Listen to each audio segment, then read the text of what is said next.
বন্ধুরা, একটা কেস আমি শেয়ার করছি। সামনে যাকে দেখছেন এর নাম হচ্ছে শেখ আমানত।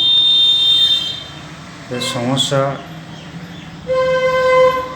নেক রিজিয়নের ঘাড়ের পিছনের দিকে একটা রিংওয়ার্ম আছে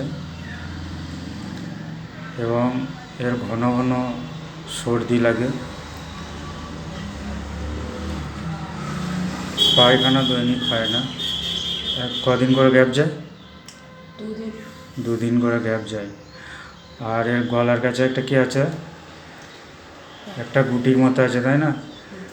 এটা অ্যালোপ্যাথি ডাক্তারবাবু দেখিয়েছেন। এটা টিবি রোগ হিসাবে সন্দেহ করেছে, মানে কনফার্ম নয়। এটা টিউবারকুলোসিস ডায়াথেসিস হিসাবে এটাকে যদি ধরে নেওয়া যায়।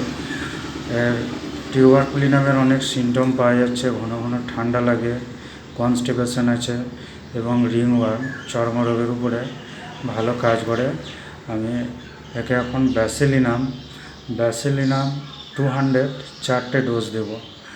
আর 1 মাস পর এটা ফলো আপ কেস আমি দেখাবো পেশেন্ট কতটা উন্নতি হলো। ঠিক আছে।